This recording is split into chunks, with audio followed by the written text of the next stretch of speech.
Good morning, everybody. We'll be starting in just a few minutes.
Good morning, everybody. We'll get started in just a second. We're waiting for a few more people to join.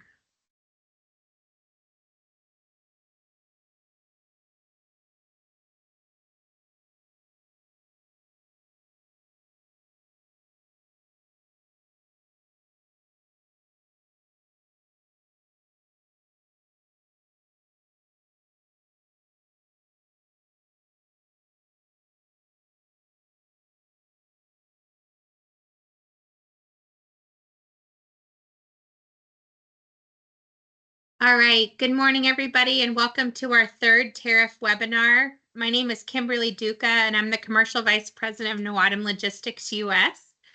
On behalf of Noatum Logistics, thank you for taking the time to join us. As a global logistics provider, we know how quickly tariff shifts can impact supply chains, bottom lines, and strategic planning. That's why we brought our in-house expert to break down the most recent challenges and to help you stay ahead. Feel free to use the Q&A feature throughout the session. We may not have time to get to all the questions, but we'll do our best. You can also send your questions to our contact us and global compliance email boxes. Those will be in the Q&A section. This session is being recorded, so if you miss anything, don't worry. A recording will be sent out after the call. So with that being said, please let me introduce you to Christine Smith, our Vice President of Compliance and Trade Process. Christine is not only a licensed customs broker, but she is a seasoned professional with over 30 years of experience in the international logistics and compliance arenas. Christine has been with Noatum for 18 years.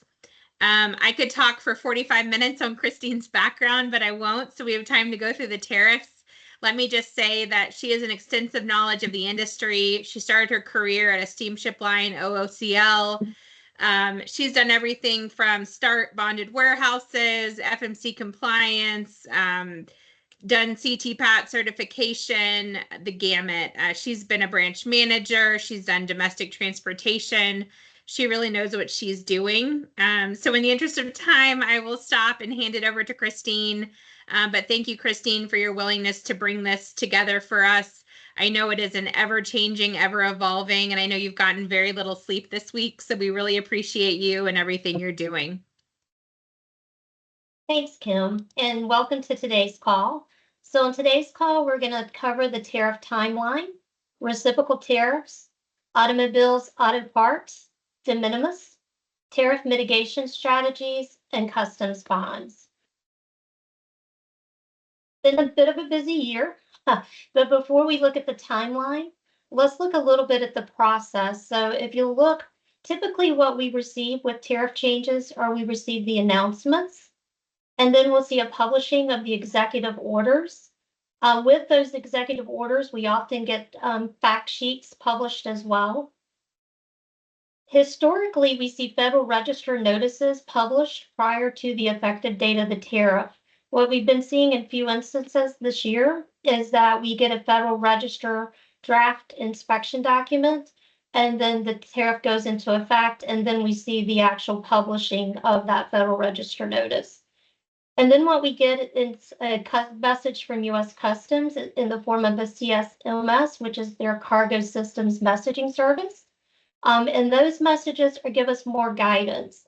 They tell us how the entries to be reported, the tariff, it goes over new tariff numbers, any tariff reporting order that needs to happen, but they're very informative messages. So if we start to look at the tariff timeline, I won't hit on all of these. It's been a very busy year, but I am going to touch on a couple of the announcements, and we'll touch on the effective dates. So if we start with February 1st, that is when there was an executive order to impose 10% tariffs on China imports and 25% tariffs on Mexico and Canada imports as of February 4th. But then on February 3rd, we get a message saying that the 30-day pause, there would be a 30-day pause on Mexico and Canada, 25% IEEPA tariffs.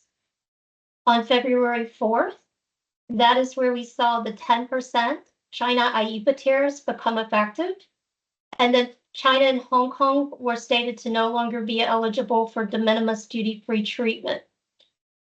However, on February 7th, there was an executive order amendment reinstating de minimis filing for Hong Kong and China until adequate systems were in place, and the Secretary of Commerce had to inform the president. So I'm going to skip down and look at a couple other announcements and orders that we're keeping our eyes on. So there are a couple executive orders that are in place now, instructing the Department of Commerce to consider tariffs on imported copper, lumber, timber, and their derivative products. So we are keeping an eye on those. Then on March 4th, we see the 25% IEEPA tariffs became effective for Canada and Mexico. That was 10% for Canadian energy resource products. And then we had IEEPA for China actually raised to 20%. And then on March 5th, there was announced a pause for Canada and Mexico, the new tariffs for automakers. So the automakers had a pause on the tariffs.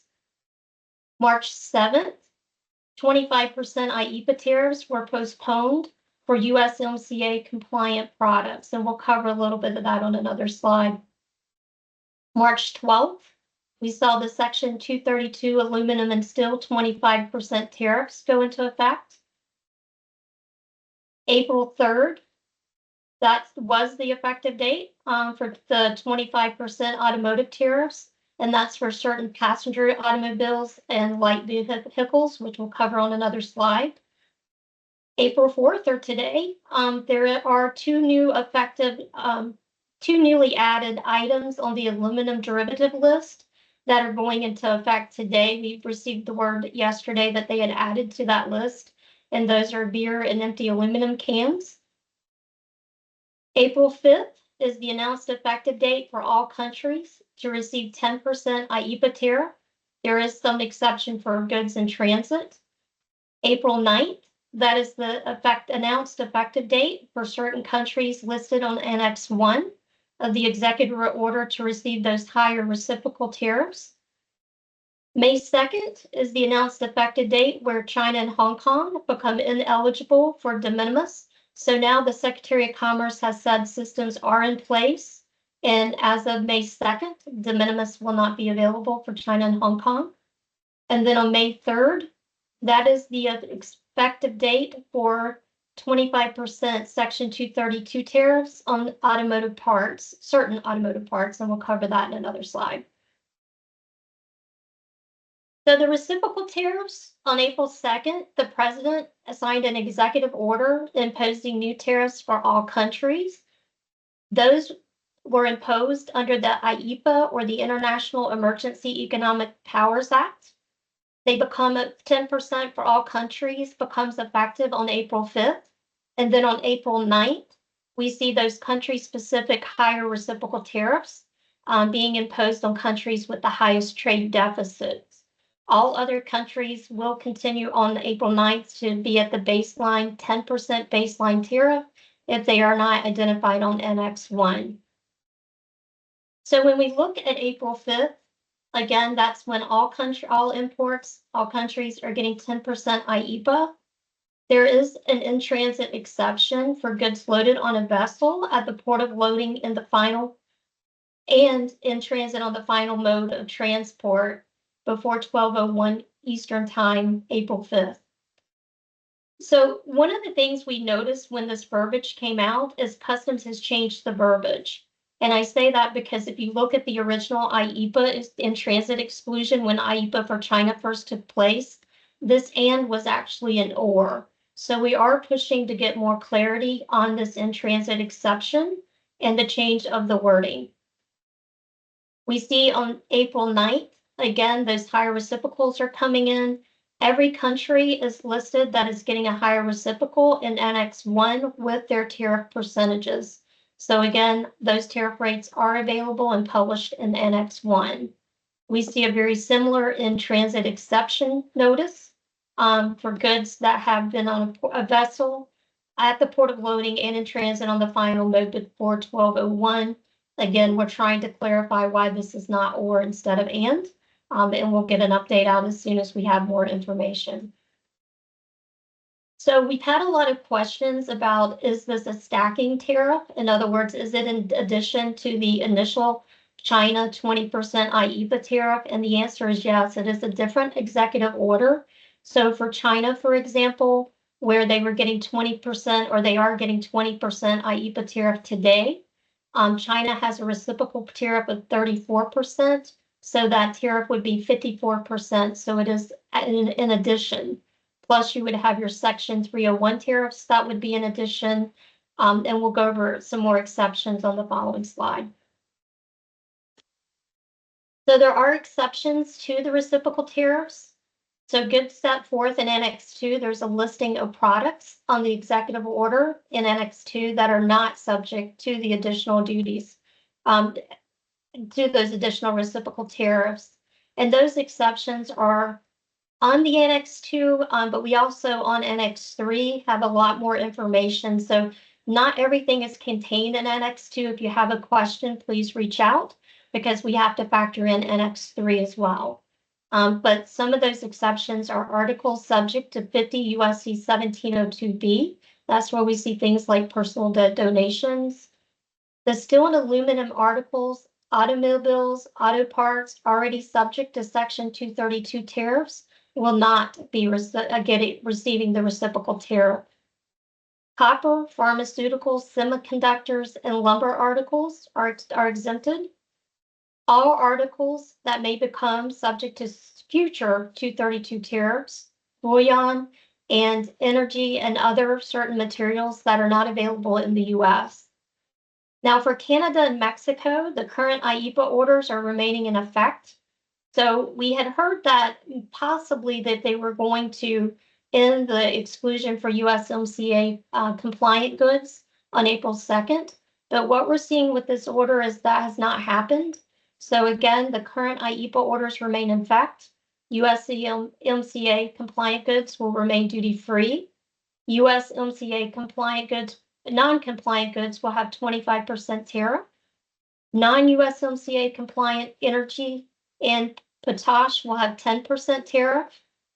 And in the event that the IEPA orders are terminated, then USMCA compliant products will receive preferential treatment, while USMCA compliant goods would be non-compliant goods would be subject to 12%.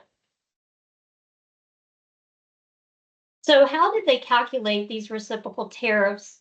So basically, they took the country's trade deficit divided by its exports to the United States and times them by 50%. So for an example, for China, China's trade deficit was 295.4 billion. The United States imported 493.9 billion of Chinese goods. The China trade surplus was 67% of the value of the exports. half of 67% was the 33.5, which they rounded to 34%. So if you look at the map over on the right, you kind of see where those reciprocal tariffs are at. You can tell by the colors where the highest are 50%. And then everything in gray would be the 10% for all other countries that will remain in effect after April 9th. So on April 9th, while the gray countries are getting the 10%, you can look at kind of the sliding bar and you'll see exactly where the other countries are sitting, from the countries that have the highest reciprocal tariff to the least. Again, you can also look at Annex 1 and it will give you those exact percentages. So automobiles and auto parts, on March 26th, the president signed a proclamation to impose 25% tariffs on automobiles and certain automobile parts under Section 232. The tariffs are effective for automobile imports that are entered for consumption or withdrawn from warehouse for consumption as of yesterday. So they're actually in effect as of 12:01 on April 3rd. And then 25% Section 232 tariffs on certain automobile parts is to become effective on May 3rd. So those newly imposed Section 232 tariffs are going to be applied to imported passenger vehicles. That would be sedans, SUVs, crossovers, minivans, cargo vans, and light trucks. And then key automobile parts, engines, transmissions, powertrain parts, and electrical components. And they also have processes in place. If they need to expand the additional automotive parts, they will. There is in this Federal Register publishing, there are the HTS numbers that are impacted. So if you're wondering, does my part really fit or not? You can go to the Federal Register notice. There is an annex with tariff codes that are subject to the new tariffs that are coming out. So for US and Mexico and Canada under USMCA, automobile importers that import under the USMCA will have the opportunity to certify their US content, and the 25% would only apply to the non-US content value. Now, there is a lot of language in the order that is stating that if an importer undervalues the non-US content value, that customs will place the 25% on the complete automobile. So it's very important to get those values correct. And if that happens and they do place it on the value of the automobile, that would remain in effect until the values are corrected and agreed upon. The USMCA compliant automobile parts will remain tariff-free until the Secretary of Commerce and U.S. Border Protection establish a process to apply tariffs to the non-U.S. content. And again, we have the Federal Register notice publishing on the document, which would contain those specific tariff codes. For de minimis, on April 2nd, the president signed an executive order eliminating the de minimis filing for China and Hong Kong. The de minimis are those shipments that are valued less than $800 per day per person that are eligible for de minimis program, meaning they're coming in duty free. So as of May 2nd, de minimis eligibility for Hong Kong and China will end. Imported goods that are sent through means other than the international postal network that are valued at or under $800 are going to receive the applicable duties, and they'll be paid in accordance with the applicable entry and payment procedures. So all relevant postal items containing goods that are sent through the international postal network that are valued over $800 that would otherwise qualify for de minimis are going to be subject to a duty rate of 30% of their value, or 25% per item, increasing to 50% per item after June 1st. This is in lieu of other duties, including those imposed by prior orders. So they are going to require the carriers to also maintain an international carrier's bond, and customs may require a formal entry for any postal package instead of the specified duties. The Secretary of Commerce We'll submit a report within 90 days, assessing the impact of the order and considering whether to extend those rules to packages from McCaw. So if you've been with us on our other lunch and learns, this is not the first time you're seeing the slide. We've been talking to importers for all through the election about tariff mitigation strategies and what they can do to help mitigate some of the tariffs that are coming out. So we've had a lot of interest, and we should, under foreign trade zone and bonded warehouse. So foreign trade zones, while they're residing in the U.S., they are considered outside of U.S. commerce. So you can take products into a foreign trade zone, manufacture them, and pay duties assessed at the time they're withdrawn for the foreign trade zone. And if you've had a tariff shift, you can pay duties based on the product that is coming out. Foreign trade zones can hold goods for an unlimited time frame. Goods can be exported without payment, so there you're actually doing duty avoidance if you're going to export the goods. And it's a good form of duty deferral because you're paying duties based on the duty rate at the time of the withdrawal of the export out of the foreign trade zone. At that duty rate at the time you are withdrawing it, and you're also not paying duties. So in other words, you can hold the goods and defer your duty payment to help cash flow. Bonded warehouses, they are also a good option for duty deferral. They can hold goods up to 5 years. You're not able to manufacture in a bonded warehouse. You can do simple manipulation with a manipulation permit.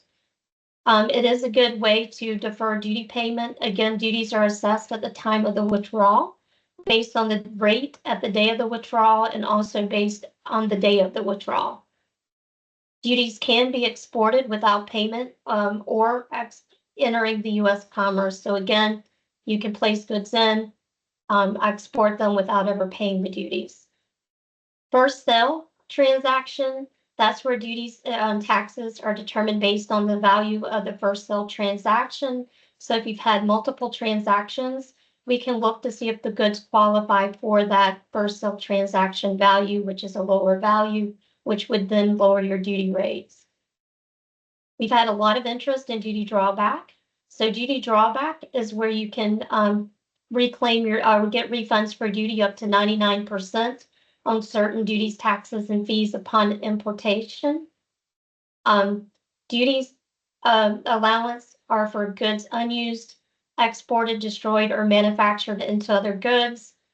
I would call out that with duty drawback, Section 232 and IEEPA tariffs are excluded from drawback. TIBs, this is one of the big misses we see clients often miss. Temporary importation bonds. If you're bringing products into the U.S. and you know that you're going to subsequently export them, goods can be brought in for a period of 1 year without paying duties, and then you're required to export them within that 1 year, or you can request an extension. If you get the extension, can be requested up to 2 1-year additional terms. So again, if you're bringing product in, you know you're going to be exporting it. Let's talk about that and see if you need to pay duties at all, because it's much easier to avoid paying the duty than trying to get the duty back or having to wait to get the duty back. Resourcing is something we've been very successful helping clients with. Can you source from another region? Can you gain benefits of free trade agreements? Are you avoiding China Section 301 duties? So we can really help with looking at that stuff. Tariff engineering, that's when we take a look and say, is it cheaper to bring in the components, or is it more cost effective? Or is it more cost effective to bring in the completed product? So we can do studies. Free trade agreements, we mentioned them under resourcing, but again, there are plenty of countries that still have free trade agreements, even with the reciprocal tariffs. So you're minimizing the total amount where you can. So when we look at potential impacts and considerations, one of the things that we do know that's going to happen, and we expect it's going to be massive, is that the import bonds or the customs bonds are going to saturate. Imported goods valued over $2,500 are subject to that are subject to other federal government agency requirements do require a customs bond. So customs bonds ensure the payment of duties, redelivery of goods, compliance with the regulations.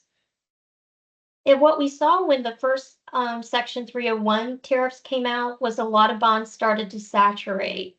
Bond saturation occurs when duties, taxes, and fees are more than the bond amount prior to the renewal date. When this happens, Customs sends the importer a letter, and they basically tell them your bond is saturated. You have so many days to place a new bond, and this is the minimal bond amount required. We request that importers do reach out instead of just automatically going with that minimal bond amount. And we ask that they reach out quickly. Although Customs letter is going to give you a bit of time, the bond sureties are going to often require financial information. They could require collateral, letter of credits. So it's very important to engage very early if you get that letter to get the new bond in place. But what we also want to do is make sure you're doing accurate forecasting.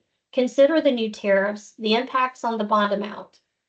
And we can help you do that. We have bond calculators. But what you don't want to do is automatically go with the minimum amount Customs is saying, and then all of a sudden you've saturated that bond as well, because that's when we get into bond stacking. So again, if you get a letter, reach out. We're happy to assist. So how do you determine those bond amounts? The bond amounts based on the estimated total duties, taxes, fees times 10% for the previous or next month, 12-month period, whichever's greater. Minimum bond amounts are $50,000, and that's where we see with all the new tariffs coming in, we expect a lot of folks on minimum bonds are going to saturate their bond pretty quickly. Bond amounts are rounded to the nearest 10,000. If duties, taxes, and fees exceed 1 million, then they're rounded to the nearest 100,000. So that kind of ends our presentation today. I'm going to turn it back over to you, Kim. Thank you, Christine. And we have a ton of questions in the chat. Maybe I could just read out, if you don't mind, a couple that seem to be a common theme. And then the rest we can address via email after the fact. So one topic that's come up a lot is so I'll just read it. This is from Adam Wolf. If an item has aluminum derivatives subject to 232, but only a portion of it is subject to 232, is the balance then subject to reciprocal tariffs? We would want to look at that individual tariff number on Annex 2 and 3. We are still working through Annex 3. The information we have today is that it would not be subject to the reciprocal, but again, we're looking for clarity. We're still waiting on the Customs CSMS message, and we are still working our way through Annex 3, which we just received late yesterday. Okay. There's also been a lot of questions in various forms of what is the total tariff from China, and if it is stacking. Obviously, it's commodity specific, but can you in general talk about what the max total could be in theory? So most importers are going to have a starting point with the current IEEPA tariff at 20%, the reciprocal tariff at 34%. So most of China will start with the 54% tariff. On top of that, most products are subject to Section 301, which is another 25%, which I believe takes us to 79%. The one good thing is if you are Section 232 and you're getting the 25% there, you're not getting that reciprocal tariff. So yes, the tariffs are stacking, but in general, if you're getting the IEEPA at 20 and the reciprocal at 34, and then you're getting 25% for the Section 301. Unless you have an exclusion, and I will remind everyone that the exclusion on Annex C for Section 301 is set to expire on May 31st, so we'll be watching that as well.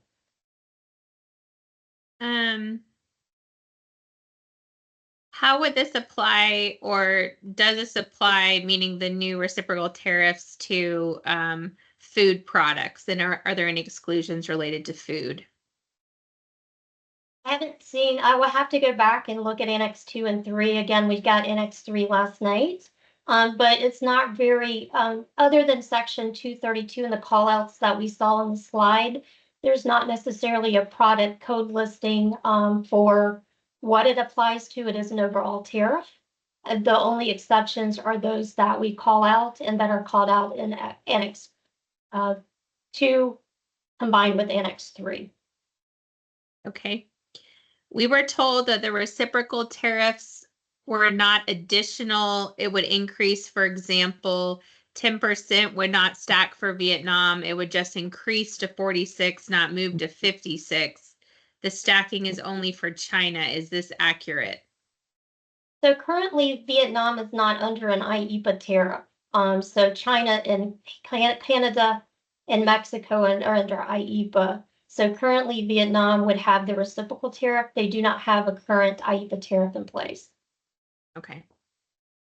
How does this apply to countries that have a free trade agreement, example, CAFTA?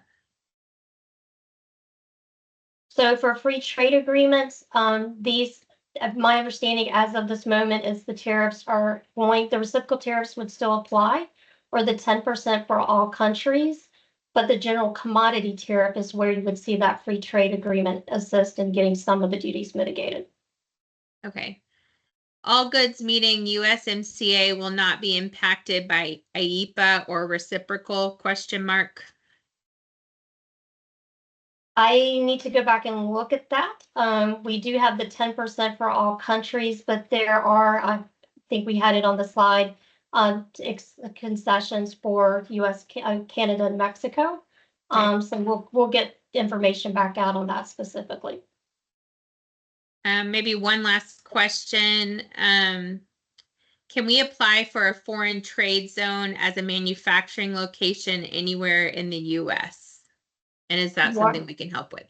Yes, absolutely. Reach out to us. You are able to apply for a foreign trade zone. It's important that you understand the regulations and your responsibility operating a foreign trade zone. So that is something we can get engaged with and assist with. Awesome. Thank you, Christine. I know we're still getting a ton of questions coming in through the chat. In several places throughout the chat, I put our Global Trade Management email address, as well as our contact us at NawadamLogistics.com email address. We will be sending out this recording. You can reply to that email as well with more questions. We'll do our best to get back to you as soon as possible. So again, I just want to thank everyone for joining us today. Christine, thank you for speaking. And I hope you guys have a good evening or morning, depending on where you are in the world. So thank you all. Thank you, Christine.